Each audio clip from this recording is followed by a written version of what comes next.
Hibiki superou o Makoto com o seu novo poder, dado a ela por um ser superior. Agora, uma coisa que o anime cortou foi que após a Hibiki ir embora, nós tivemos uma cena apenas com aquela voz, com ela sozinha e falando consigo mesma. Além disso, ela queria que a Hibiki escolhesse um poder poderosíssimo do tempo, um poder tão roubado que poderia fazer a Hibiki até mesmo ferrar com o Makoto se ela quisesse. Além disso, a voz fala que Makoto não pode chegar até lá, ou pelo menos ela acha que ele não irá chegar até lá. Por que isso? Ele não é qualificado como a Hibiki ou Tomoki? Ele é pior do que eles que foram lá em primeiro lugar? Por outro lado, Io e seu power-up com aquela rosa aconteceu de maneira muito mais cruel com algumas coisas que o anime cortou, como por exemplo a morte de vários soldados para realmente Io poder sobreviver. Então temos muita coisa cortada do anime e é claro que eu vou contar para vocês, mas antes disso, se inscreva no canal se você não for inscrito ainda. Muita gente assiste meus vídeos e não é inscrito no canal e a sua inscrição é muito importante para apoiar o meu trabalho, sério mesmo, a sua inscrição ajuda demais e a minha meta é 100 mil inscritos ainda esse ano. Então não perde tempo, se inscreve aí e me apoie, dá uma chancezinha que eu sei que você não vai se arrepender. Deixa o gostei também para apoiar o vídeo e agora vamos para o conteúdo cortado. Começando a falar sobre a rosa que o Io possui, amigos. Como ele mesmo disse, ela foi remodelada pela Rona, sendo não uma versão final, mas uma versão melhor do que a original. Ou seja, essa rosa já não é o mesmo poder que a Navarre usou, já é uma versão modificada e melhorada dela. Uma coisa que o anime não explicou e que a novel sim, mas que ficou um pouco confuso e eu tentei entender um pouco, é que basicamente essa versão modificada permite que o Io não morra ao consumir ela. Nesse caso, ele faria seus subordinados carregarem rosas também, ou carregarem o poder de sua rosa específica. E tendo em vista que essa é uma batalha onde muitas vidas seriam perdidas, em vez de dar uma chance para os Humans saírem por cima, um dos objetivos dos demônios era justamente coletar isso, aquela força vital, aquelas vidas. Onde com essa fala do Io, onde ele tenta explicar isso pra gente, deixa entender que eles têm que carregar essas rosas, principalmente com força vital, e provavelmente eles estão usando os mortos para isso. Além disso, outra fala deixa a entender que ele pode usar essa rosa e ter cerca de 100 subordinados morrendo para que ele mesmo sobrevivesse, sacrificando as forças vitais deles e não a dele. Ou seja, basicamente, essa versão modificada da rosa permite que o Io a use e não morra, enquanto outras pessoas suportariam esse fardo para ele. Embora na novel essa parte tenha ficado meio confusa a leitura, eu acho que o autor realmente escreveu um pouco mal dessa vez. Eu consegui entender muito bem que a Rona realmente mudou a forma que a rosa coleta energia vital para assim coletá-la dos outros e permitir que o Io não seja afetado ou sacrificado ao usar ela, assim usando outros demônios e soldados para fazer isso. Afinal, o Io é um general e é muito importante. Ele morrer seria um grande golpe para os demônios, mas sem soldados, nem tanto. Para eles, só apenas bucha de canhão. Embora é claro, Io tenha mostrado que não pretende sobreviver às custas de seus subordinados, dizendo para Makoto se alegrar que ele é alguém digno para Io usar essa força contra ele, mesmo que ele sacrifique sua própria força vital. Ou seja, mesmo que ele não precise morrer para usar essa rosa e possa sacrificar os outros para si mesmo, Io, como um general e um soldado, não quer fazer isso e nem pretende. Então ele está usando a rosa sacrificando sua própria força vital e não a dos outros. Aqui, junto com Io, outros demônios também usaram suas respectivas rosas para assim tentar superar aquela fraqueza que o Shiki criou ao usar aquela sua magia de névoa. Se lembrem que no vídeo passado eu disse que Shiki, usando sua magia, o 7º passo e meio mais ou menos, deixou toda a capital enfraquecida e assim diminuiu os danos da batalha. Então, ao usar essas rosas, os soldados poderiam ter um power-up e então recuperar suas forças, para que pelo menos eles pudessem voltar ao normal, digamos assim. E para Io isso era o ideal, porque agora o objetivo daqueles demônios é aniquilar os Humans da capital e não apenas focar na Hibiki. Aqui na novel, Io ficaria bem animado ao ganhar esse power-up da rosa, dizendo que se tivesse esse poder antes, ele mesmo teria acabado com a Hibiki antes do Makoto chegar até ali. Onde Makoto pergunta para Io se ele sabia o que significava usar esse poder aqui, não gostando nem um pouco dessa situação. Mas não porque o seu inimigo ficou mais forte, o Makoto não ligou gostou do Yo ficar mais forte. O que ele não gostou é como o Yo estava descartando a vida dos seus subordinados. Afinal, se eles usassem essas rosas, eles acabariam morrendo. Então ele literalmente sacrificou todos os soldados que estavam na capital para atingir a humanidade. E para Makoto isso foi desnecessário, isso foi algo que não deveria ser feito. Aqui também, Yo ofereceria para Makoto parar com seu próprio envolvimento e sair dali, e que o mesmo não iria o perseguir, já que ele só queria matar a heroína. Mas é claro, o Makoto não vai sair dali, porque ele está ali para proteger a heroína. E é quando então Yo, agora bufado com a rosa, gritaria para que todos os seus soldados começassem a lutar contra os Humans, voltando assim o caos na capital que o Makoto tinha parado anteriormente. Por outro lado, ouvindo toda essa conversa e se levantando novamente, os camaradas, pessoas que eles gostam, pessoas que a apoiam, todas elas estão sendo alvos do abate dos demônios agora, onde eles estão usando o sinal da rosa para uma monstruosidade, o mesmo sinal que Navari usou para salvar ela anteriormente. Ou seja, na cabeça de Hibiki, eles estão usando o poder que Navari usou para se sacrificar como uma maneira de abater seus oponentes. E claro, isso é perfeitamente normal, isso é uma guerra. Mas para Hibiki é diferente, amigos. Para ela, os valores não têm a mesma medida. Hibiki pensa que entende melhor o valor das pessoas, principalmente o valor que as pessoas atribuem a ela, vendo suas mortes de um ponto de vista mais amplo. Ou seja, para Hibiki, sair da capital real durante o ataque e deixar milhares de pessoas morrerem para os demônios, eles são sacrifícios para que ela pudesse derrotar os demônios depois. Eles estavam tendo fé nela que ela voltaria para derrotar os demônios, então foi um sacrifício válido. Navari se sacrificou, deu sua vida para proteger Hibiki, então foi válido. Mas agora, os demônios atacarem os Humans em uma guerra, isso é sem perdão para Hibiki. E aqui nós vemos claramente que essa garota está tão deturpada quanto o próprio Tomoki. Afinal, enquanto Tomoki vê todo mundo como abaixo dele, vê todo mundo como apenas marionetes para ele, Hibiki pensa que ela sabe o valor de uma vida. Para ela entende o valor das vidas. Se sacrificar para o seu objetivo, tá bom. Agora morrer para os demônios? Aí não pode. Enfim, a hipocrisia. E é por causa disso, de todo esse pensamento de que o que os demônios estão fazendo é errado e que eles não podem tratar os Humans e as vidas dos Humans tão fáceis assim, que ela se levantaria e ficaria toda apressada para sair dali e ir salvar as pessoas, querendo, obviamente, parar os ataques dos demônios. Mas Shiki entraria em seu caminho para impedir que ela fizesse isso. Afinal, ele não queria que ela acabasse se machucando. Afinal, ele e Makoto estão ali para proteger ela. Se ela se machucar, bom, isso vai atrasar a vida deles. E inclusive aqui, como Shiki disse, a sua barreira foi inspirada no Cocytus da Ares e da Aqua, dizendo até mesmo que a versão delas é mais poderosa do que essa, o que nos diz que realmente elas são bem poderosas. Elas criaram uma barreira que não apenas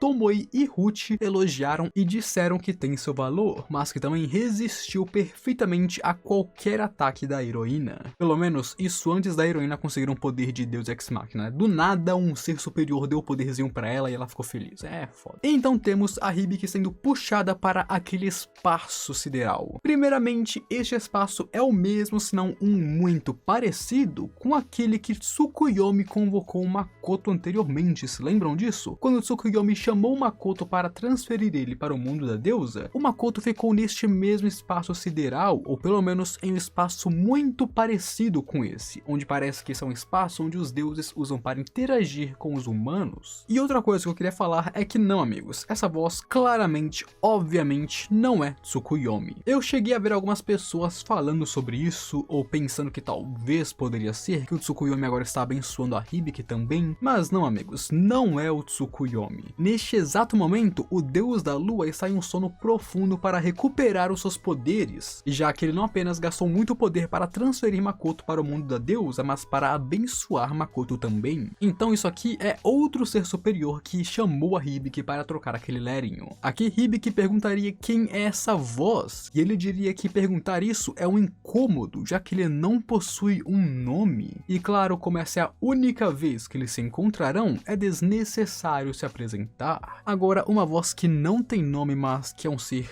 divino, suponhamos, é bem misterioso, certo? Aqui Hibiki pediria para que essa voz a mandasse de volta, já que ela estava muito ocupada e com pressa no momento. Apenas para a voz a tranquilizar e falar para se acalmar e ficar tranquila, afinal ela vai voltar para a Terra normalmente. Essa voz diria que o Tomoki já foi ali anteriormente também, e esse é um ponto de interesse, rapaziada. Tomoki disse que ele conseguiu aquele poder nuclear após ganhar as qualificações ao viajar um mundo ou viajar entre mundos, dependendo da tradução, e que aquele poder não era da deusa, e sim ele conseguiu de outra maneira. Nesse caso, segundo essa voz, apenas aqueles que viajam entre mundos possuem as qualificações para entrar ali, mas viajar entre mundos não é o bastante. Você precisa viajar entre mundos e achar o seu propósito. Para você ter a qualificação, você precisa achar o seu propósito nesse mundo, o que você precisa fazer. Basicamente, ao pensar fortemente no seu propósito e no que você deseja fazer, você ganha a qualificação para ir para ali, seja um propósito bom ou um mal. Ou seja, essa voz, esse ser, não julga pessoas boas e ruins. Se você conseguiu a qualificação, você vai chegar ali, não importa se você é uma pessoa boa ou uma pessoa má. Afinal, claramente sabemos que o propósito de Tomoki não é bom, e ainda assim ele foi para lá. E a Hibiki, por outro lado, o propósito dela aqui era salvar essas pessoas. Ela queria muito salvar aquelas pessoas, salvar a capital, e assim ela conseguiu ser chamada para ali. Mas um ponto a se mostrar é que essa voz se agitou um pouco quando a Hibiki falou sobre o Tomoki, nos mostrando que talvez algo tenha acontecido. Aqui ele dará para a Hibiki um privilégio especial, dado apenas para pessoas que foram transferidas ou viajaram entre mundos, onde o resultado das perguntas que a voz fez foi que a Hibiki possui a cor preta, e seria uma das cores mais superiores de todas. Onde é importante frisar aqui que a cor preta, meus amigos, nessa cena, o cara diz que é uma das mais superiores, mas não a mais superior. Ou seja, existem outras cores que rivalizam em poder, e tendo em vista que a cor preta é uma cor que os deuses não podem alcançar, talvez ela seja igual à cor dourada, o que nos diz por que o Ruth e a deusa são especiais. É uma cor especial, é uma cor muito poderosa. Então, se a cor dourada também é uma das mais poderosas, quer dizer que as cores pretas e douradas são meio que algumas das melhores que eles podem ter. Ela é uma cor onipotente, sendo boa em todas as coisas praticamente. Poucas são as coisas que ela não pode fazer. Onde Hibiki, primeiramente, não gosta muito da cor preta. Ela acha que a cor preta remete muito às sombras, e ela não gosta muito disso, mesmo que tenha recebido ela. Ela também aqui pensaria que o Tomoki, por ter tido essa cor, provavelmente pegou uma habilidade muito poderosa de ataque, não vendo ele pegando um outro tipo de habilidade. Assim, ela pensou se deveria pegar uma habilidade que pudesse contra-atacar o Tomoki, ou se ela precisava pegar uma habilidade que permitisse que ela quebrasse a barreira do larva. Ela até mesmo teve a ideia de voltar ao passado. Ela teve várias ideias, principalmente quando a voz deixou claro que não ajudaria ela a escolher qualquer coisa. A voz não daria ideias, não daria palpites, não daria sugestões. A voz apenas diria se é possível ou não e qual é o preço a se pagar por tal poder. Quando a Hibiki falou sobre o tempo, uma habilidade de voltar ao passado, nós tivemos uma grande explicação. Mas para resumir, quanto mais ela voltasse no tempo, mais o preço aumentaria, principalmente se ela ficasse apenas nesse mundo. Se ela fosse para outros mundos, bom, o preço aumentaria ainda mais. Mas, basicamente, se ela voltasse no tempo, ela viveria tipo 30 anos. E se ela voltasse no tempo mais vezes, ela viveria ainda menos, sendo um grande preço por esse poder. É então que a Hibiki viria com a ideia de pegar um poder que pudesse dissipar magia, e então a voz citaria que Makoto pode usar esse poder também, então não é grande coisa de qualquer maneira, o que surpreendeu Hibiki. Onde aqui ela se perguntaria se ele conseguiu aquela armadura branca aqui com essa voz, e a voz apenas riria muito, dizendo que ninguém nunca pediu alguma coisa tão feia quanto aquela armadura para ela. Além disso, a voz chama Makoto de Ryuman, dizendo que por ele ser um Ryuman, é claro que ela conhece